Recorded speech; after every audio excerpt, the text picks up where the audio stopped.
여호와 라파하라 라는 제목으로 같이 은혜 나누기를 소망합니다. 지금 우리 시대에 우리나라 사람들에게 당신의 로망은 무엇입니까? 그렇게 물어본다면 어떤 대답을 들으실 것 같습니까? 경치 좋은 곳의 여행, 전원주택, 스포츠카 같은 멋진 자동차, 이런 것 아닐까 싶습니다. 이 시대 평범한 북한 주민들에게 당신의 로망이 무엇입니까? 그렇게 물으면 어떤 대답을 여러분들은 들을 것 같습니까? 흰 쌀밥에 고깃국, 그런 대답을 하는 것을 한 매체에서 보았습니다. 마음이 짠하죠.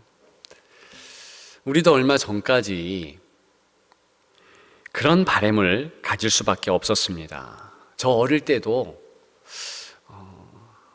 때에 따라서는 고무신 신고 다녔고 또 뭐 그렇게 풍족하지는 않았던 것 같습니다. 오늘 본문에 이스라엘 사람들에게 동일한 질문을 던진다면 어떤 대답을 여러분들은 들을 것 같습니까? 당신의 로망은 무엇입니까? 그런 질문, 오늘 본문 이스라엘 사람들에게 한다. 어떤 대답을 받을 것 같습니까? 저는 그런 대답 받을 것 같아요. 시원한 그늘에 앉아 얼음 냉수 먹는 것이다. 여러분 어떻습니까? 3일 동안 물 구경을 못했다 그랬습니다. 하루는 그래도 견딜만 하고 이틀 참을만 한데 3일째 힘들 것입니다. 어린 아이도 있어요. 장정만 60만입니다. 다 합해서 200만이 훌쩍 넘는 상당히 많은 사람들의 운집이요 대이동일 것입니다. 거기에 물이 없다. 원래 물이 없는 지역이었습니다.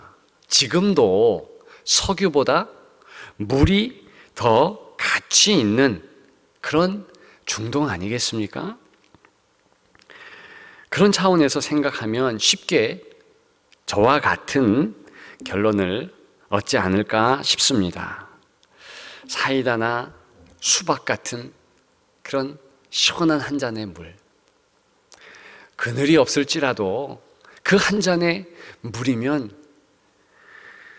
괜찮다.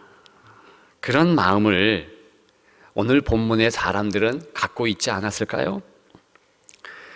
여러분, 그런 기대감에 부응하듯 오아시스에 도착했습니다. 오아시스? 아름다운 물이 있는 곳 도달했다는 것입니다. 그런데 마라라는 오아시스예요. 그곳 물이 써서 먹을 수 없었다. 이것이 본문의 정황입니다. 24절에 보니까 백성들이 원망했습니다. 자기들의 지도자 모세를 원망한 것뿐만이 아니라 하나님을 원망했지요. 왜 하나님은 그들 로망을 그토록 생각 못하시는 것일까? 우리 하나님께서도 할 말이 많으실 듯합니다. 정말 할 말이 많으시겠죠. 그러나 이스라엘 사람들이 섭섭한 것은 사실 아니겠습니까? 그런 정황에 우리 하나님께 똑같은 질문, 하나님의 로망은 바로 그때에 무엇이었습니까? 여쭙는다면 여러분들은 어떤 대답을 받겠다 그런 생각을 하십니까? 저는요, 원망 없고 불평 없는 이스라엘 백성들, 그들이 나의 로망이다. 그렇게 대답을 들을 듯합니다. 정말입니다. 하나님은 광야 초입부터 원망 없는 그들을 기대하셨습니다. 그 이전에는 괜찮아요. 홍해를 건너오기 전에는 괜찮습니다. 홍해라는 큰 바다를 건너기 전에 백성들은 원망했지요. 당연해요. 출애굽기 14장에 보면 애굽 군대가 몰려올 때에 이스라엘 백성들이 두려웠습니다. 앞에는 홍해가 막았고 돌아갈 수도 없고 좌우로 갈 수도 없는 상황입니다. 그냥 오는 것이 아니라 애국의 군대는 칼과 창을 들고 병거를 끌고 죽이기 위해서, 잡기 위해서 몰려왔다는 것입니다. 심히 두려워했습니다. 애굽 사람 섬기는 것이 광야에서 죽는 것보다 낫겠노라, 그렇게 원망하며 말했습니다. 모세가 대답했죠. 두려워 말라, 가만히 서서 여호와께서 너희를 위해 행하시는 구원을 보라. 정말 우리 하나님께서 그들을 구원하셨습니다. 홍해를 가르셨어요. 결과적으로 이스라엘 백성들은 살아났고 바로의 애굽 군대는 수장되었습니다. 물고기 밥이 되었죠. 그런 체험을 했다는 것입니다. 그런데 며칠 지나지 않아 오늘 바로 이러한 마라라는 오아시스 앞에서 그들은 속절없이 하나님께 원망을 쏟아냈고 불평했다는 것입니다. 3일도 지나지 않아서 이런 행동을 했다는 거예요. 여러분 어떻습니까? 그런데 우리가 그들에 대해서 눈살을 찌푸리든 말든 성경은 굉장히 그들에 대해서 긍정적입니다. 하나님의 마음을 오늘 본문을 읽어보면 알 수 있어요. 괜찮다는 거예요. 모세조차도 원망하는 이스라엘 백성들을 향해서 별 말이 없습니다. 여러분, 광야 다른 지역에서 비슷한 물 왜 안 주십니까? 원망하는 상황이 재연출됐습니다. 출애굽기 17장이에요. 그런데 그 무리바라는 지역에서의 그 원망을 할 때 모세는 이스라엘 백성들을 향해서 너를 바랬습니다. 웬 나를 원망하느냐? 그렇게 말했어요. 하나님도 그들을 향해서 불평한 마음을 감추지 않았어요. 오늘은 그렇지 않아요. 마치 불평하는 모습이 처음인 것과 같이 하나님께서 그들을 대하셨습니다. 모세 또한 후덕하게 그들의 원망을 안아줬다는 것이죠. 왜냐? 오늘 본문에는 이스라엘 백성들이 자기들의 불평하는 마음, 그 모습을 잘 보기를 원하셨기 때문입니다. 하나님이 원하셨고 모세도 그 하나님의 마음을 알았습니다. 여러분, 오늘 25절에 보게 되면 하나님께서 그들을 시험하실세 그랬어요. 시험하실세. 하나님이 그 백성들의 마음을 몰라서 시험하시는 것이 아니죠. 여기 시험하다의 원 뜻은 훈련하다, 증명하다, 그런 의미를 가지고 있습니다. 하나님은 그들의 마음을 잘 아셔요.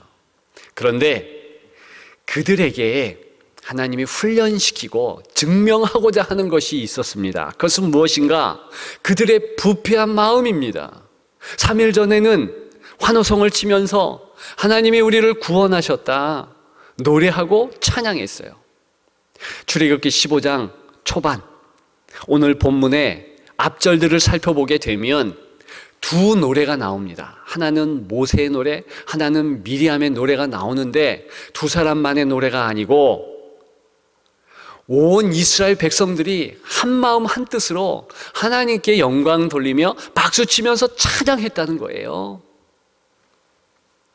그랬던 그들이 며칠 지나지 않아서 마음이 불쾌했고 상당히 분노했으며 원망과 불평을 쏟아냈다는 것이지요. 여러분, 그러한 자신들의 부패한 마음을 경험하고 있는 것입니다. 그 이전에는요, 그런 현실조차도 경험할 수 없었습니다. 그 이전 430년 동안 애굽이라는 곳, 세상이라고 일컬어지는 그곳에서 그들은 종살이했습니다.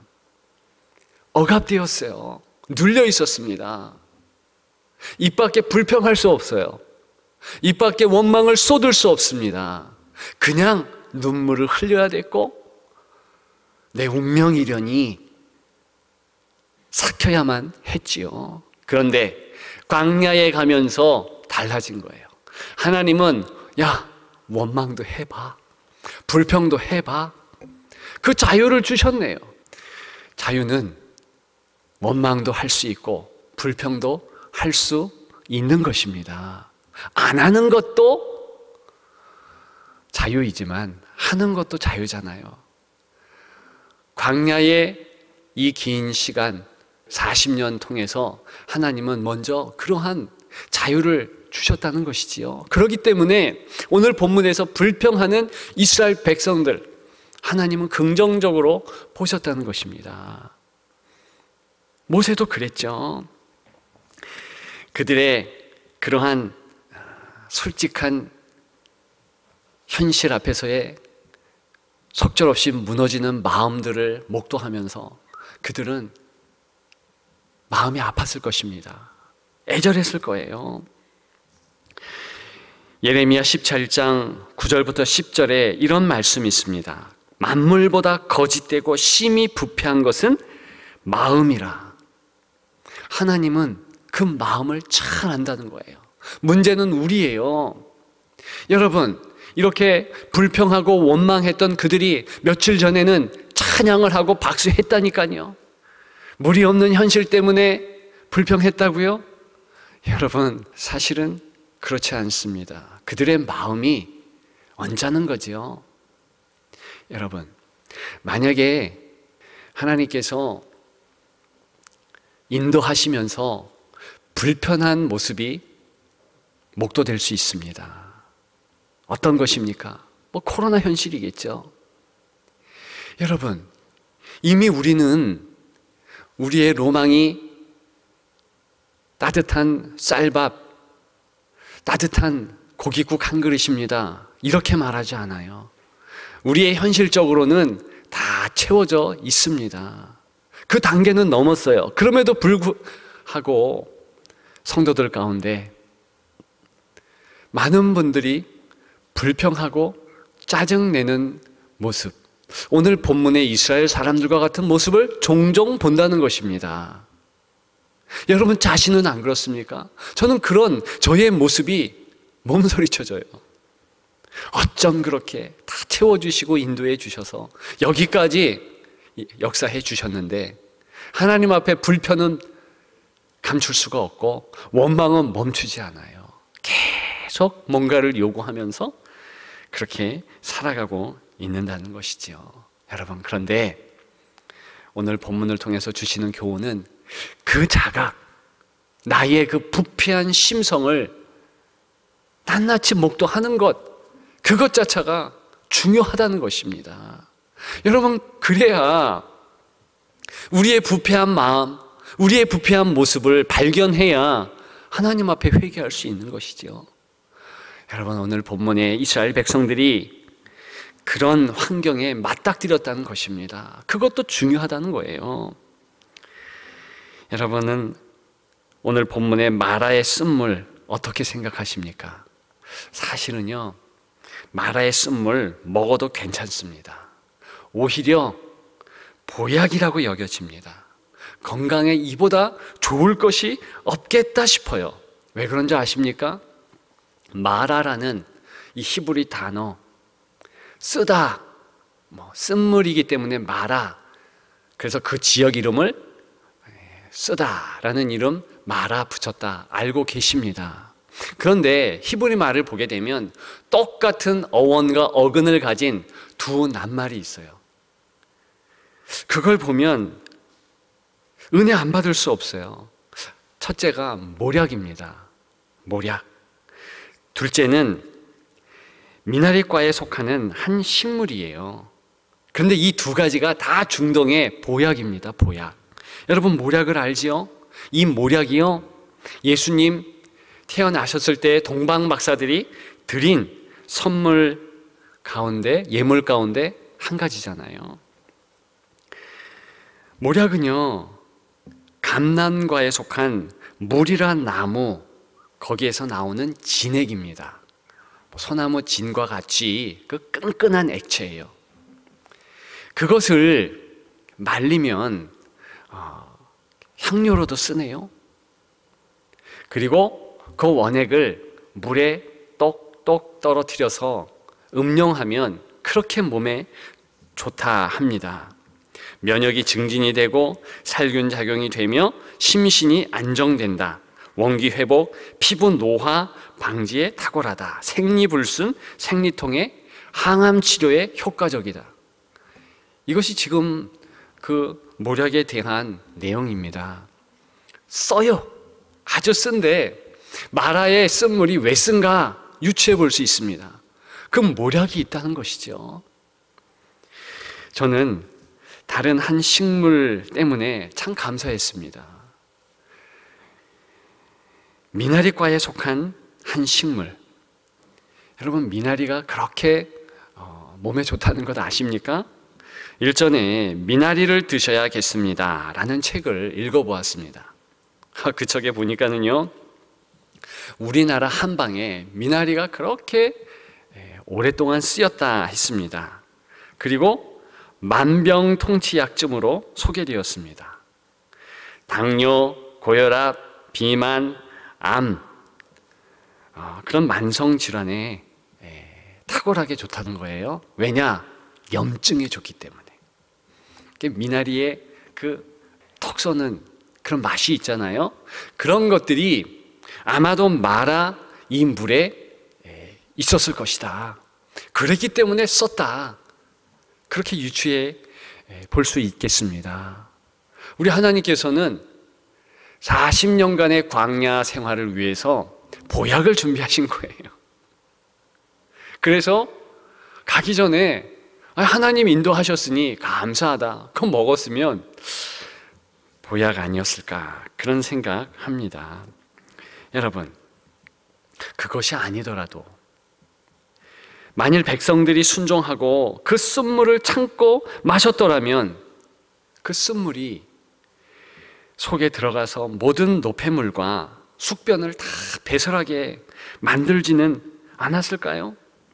비록 자기들의 로망이 아닐 수 있어도, 자기들이 기대한 맛이 아닐지라도 하나님이 주셨으니까 괜찮다, 이런 생각 품을 만도 하지 않겠습니까? 그런데 그러지 않았다는 거예요. 그런 사실조차도 하나님은 괜찮게 여겼다는 것입니다. 왜냐? 다만 그렇게 불평하는 모습, 얼마 전에는 좋아하면서 박수쳤던 그 모습이 그렇게 변하는 자기의 모습을 보면서 깨달으면, 자기의 부패한 심성, 마음 알게 되면 좋겠다, 그런 마음이 담겨 있는 것 아니겠습니까? 그래서 다른 것들은 괜찮다는 거예요. 여러분, 중요한 것은 무엇입니까? 하나님의 로망과 사람들의 로망이 충돌했을 때 누가 양보하는가? 이 질문과 이 질문에서 오는 답입니다. 누가 양보하겠습니까? 하나님이 양보하시죠. 여러분, 오늘 본문에 보니까 하나님이 양보하시면서 그 환경과 원망을 선용하셨다는 거예요. 하나님은 마라의 쓴물을 백성 입맛에 맞는 단물로 바꿔주셨습니다. 그러나 그러한 양보가 우리를 향한, 이스라엘 백성들을 향한 포기를 의미한 것이 아니었지요. 하나님은 불평과 원망이 없는 백성을 이루리라, 그 하나님의 비전, 하나님의 로망을 포기하지 않으십니다. 그리고 다른 행동을 취하시면서 이스라엘 백성들에게 나아가십니다. 그 부분을 조금 더 생각해 보려고 해요. 그 전에 여러분, 우리가 알아야 할 사실이 있습니다. 원망과 불평이 없는 마음, 그런 현실, 여러분, 바로 그것이 오늘 제목이 된 억구 여호와 라파 26절에 나오지요. 나는 너희를 치료하는 여호와임이라. 이 치료하는 여호와가 그토록 바라는 우리의 모습, 치유된 모습이라는 것입니다. 여러분, 우리가 왜 원망과 불평을 하게 됩니까? 육신이 필요한 것이 있다는 거예요. 16장에 보게 되면 음식이 없어서 또 원망합니다. 계속해서 물이 없어서 원망하는 이스라엘 백성들의 모습을 볼 수 있어요. 저와 여러분들은 다르겠습니까? 우리가 왜 원망하겠어요? 생필품이 있지 않으면, 의식주에 필요한 것이 주어지지 않으면 우리는 힘든 거예요. 그토록 나약한 것이죠. 우리 몸에는 70%가 물로 이루어졌습니다. 그런데 때향볕에 한여름에 사막 같은 곳에서 물이 없다. 당연히 원망이 나오는 거예요. 불평이 나오는 것입니다. 여러분, 중요한 것은 하나님께서는 그러한 원망과 불평이 없도록 우리 육신도 치유해 주시고 인도해 주신다는 것. 더 중요한 것은 우리의 마음, 우리의 영혼, 그것까지도 다 원상 회복시킨다는 것입니다. 여러분, 사람이 어떤 창조 모습을 띄었습니까?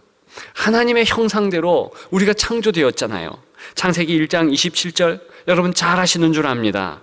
거기에 보면 하나님이 자기 형상, 곧 하나님의 형상대로 사람을 창조하시되 남자와 여자를 창조하시고 그랬습니다.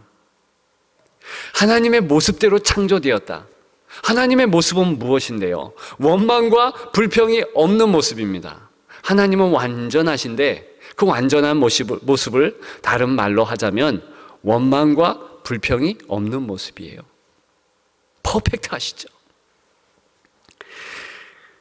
그런 하나님의 모습, 우리가 잃어버린 그 하나님의 모습을 회복시킨다. 그러면 우리는 원망과 불평이 없을 것입니다. 그것을 하나님이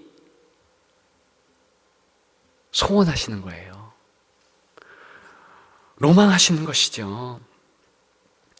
여러분, 그것을 기억하면서 어떻게 원망과 불평이 없는 인생으로 만들기 위해서 우리 하나님께서는 계획하시고 장밋빛 설계를 하셨는가, 우리에게 다가오시는가, 계속해서 오늘 본문을 보면 알 수 있습니다. 하나님의 다가오는 모습, 이런 모습이에요. 여러분, 오늘 본문 백성들이 원망할 때 지도자 모세는 하나님께 부르짖었어요. 기도했죠.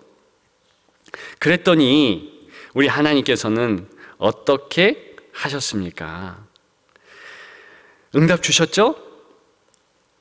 오늘 본문에 보니까 여호와께서 그에게 한 나무를 가리키셨다 그래요. 한 나무를 가리키셨다. 오늘 15장 25절에 나와 있지 않습니까? 모세가 여호와께 부르짖었더니 여호와께서 그에게 한 나무를 가리키시니. 여러분, 가리키셨다 그래요. 그런데 이렇게 지적하셨다는 가리키다, 이 단어의 원뜻은 더 폭이 넓습니다. 가르치다가 원래 뜻이에요. 가리켰고 가르쳤다는 것입니다. 그래서 현대어 다른 성경들에는 새 번역이나 공동번역 공히 보여주셨다 이렇게 나오고 있습니다. 하나님께서 뭘 보여주셨는가? 나무를 보여주시면서 그 나무의 효능과 용법을 알려주신 거죠. 가르쳐 주신 거죠. 아주 구체적으로 어떻게 해서 이 나무를 쓸 것인지 조목조목 이야기하는 하나님의 모습을 떠올릴 수 있겠습니다. 그게 가르치다, 가르치다라는 동사의 내용이거든요. 그 말씀 따라서 어떤 행동을 모세는 취합니까? 그 가지, 나무를 물에 던졌죠. 그때 마라의 쓴물이 단물로 변하게 됩니다. 여러분, 우리는 이 나무를 주목했으면 좋겠습니다. 어떤 학자들은 그 나무가 말씀이라고 합니다. 말씀. 일리 있어요. 히브리 말을 여러분들에게 말씀 안 드려서 그렇지 일리 있는 추론입니다.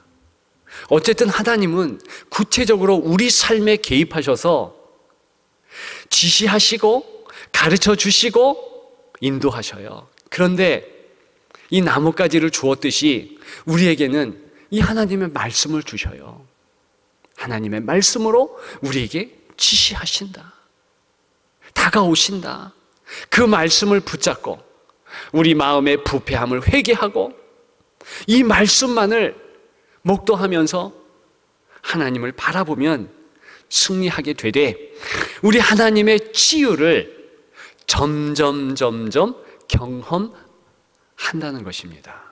여러분, 우리는 오늘 본문을 통해서 하나님 치유하신다, 육적 치유만을 생각할 수 있는데 육적 치유 맞습니다. 그것도 포함하죠. 그러나 그 이전에 우리 마음의 치유, 영적 치유를 먼저 이야기하는 것입니다. 어떻게 치유가 가능할 것인가? 하나님 말씀을 붙잡는 거예요. 하나님께서 나를 버려두지 않으시고 하나님이 인도하시고 역사하신다. 그래서 오늘 본문을 잘 보면 25절과 26절 하나님께서 법도와 율례와 계명과 규례를 주셨다 했습니다. 뭘 이야기하는가? 한마디로 지도 원리를 주셨다는 거예요. 지도 원리. 내가 너희에게 다가왔고 내가 너희에게 나뭇가지를 가르쳐주고 보여줬듯이 구체적으로 지시하신다는 거예요. 그래서 따라하면 나를 신뢰하고 아버지로 여기고 따라오면 치유를 경험하게 된다. 마음 치유, 영혼의 치유, 그리고 육신의 치유를 경험하게 된다. 여러분, 한마디로 말하면 지도 원리 가르쳐 주신 것이죠. 그것은 신뢰예요. 아버지가 되신다는 것에 대한 인정입니다. 그리고 실제로 곧 시내산이라는 정한 장소에서 십계명도 주시고 구체적인 그런 하나님 말씀을 주셔요. 그 이전에 맛보기로 어떤 것을 가르쳐 주시는가? 내가 아버지 되고 나는 구체적으로 너희를 붙잡는 치유케 하는 아버지다. 따라오라. 그렇게 말씀하시는 것입니다. 여러분, 그 하나님의 말씀을 내가 순종하겠습니다. 그러면 그 결단 가지고 나아가면 정말 오늘 약속하신 대로 애굽의 질병에 걸리지 않고 영육의 강건함을 가진 새로운 존재로 재창조하는 것을 경험할 것입니다. 물론 이스라엘 백성들이 실패했습니다. 16장에 가면 또 원망해요. 17장에 가서도 또 원망해요. 그럼에도 불구하고 오늘 본문의 27절 아름다운 모습을 보여주죠. 엘림이라는 오아시스에 다시 새롭게 도착했습니다. 마라라는 오아시스를 건너서 그 다음에 새로운 엘림이라는 오아시스에 도착했죠. 그런데 여기에 불평과 원망이 없어요. 여러분, 물샘 12 그리고 종려나무 70그루가 있다 그랬습니다. 이거 왜 여기에 이렇게 구체적으로 숫자로 쓰여 있는지 아십니까? 부족하다는 거예요. 12샘물, 성지순례 가신 분들은 알겠지만 오아시스요, 사막의 오아시스, 중동의 광야의 오아시스는요 아주 조약합니다. 작아요. 근데 열둘 셈이에요. 누구 코에 붙여요? 장정만 60만, 합하면 200만이 넘는 그 많은 사람들, 그들을 다 목 축이기에는 부족하는 것이고, 여러분 종려나무 1은 그루예요. 그 그늘이 얼마나 크겠습니까? 어떤 사람들은 그늘 안에 있겠지만 어떤 사람들은, 대부분의 사람들은 그늘 밖에 있는 것이죠. 그럼에도 불구하고 그들은 원망과 불평이 없었다. 여러분 승리했다는 거예요. 이 지역에서 승리했습니다. 이 모습을 하나님은 원하시는 것이에요. 하나님의 로망이라는 것입니다. 그래서 샘플적으로 우리에게 이렇게 가르쳐 주시는 것입니다. 여러분 이제 말씀을 마치려고 합니다. 내 감정을 잘 아십시오.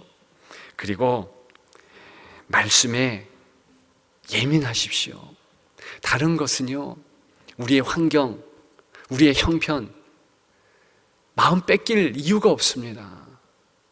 거기에 마음 뺏기면 우리의 육신만 상하고 마음만 형편없어지는 것입니다. 여러분 말씀에서 강조하는 예수 그리스도를 붙잡으십시오. 바라보십시오. 특별히 이 대림절기에 예수님을 주시하고 예수님께 영광 돌리고 나아가시면 여호와 라파, 치유하시는 하나님의 그 은혜를 감격적으로 경험할 줄 믿습니다. 여호와 라파 하시는 여러분들 되시기를 주님의 이름으로 축원합니다. 축원합니다.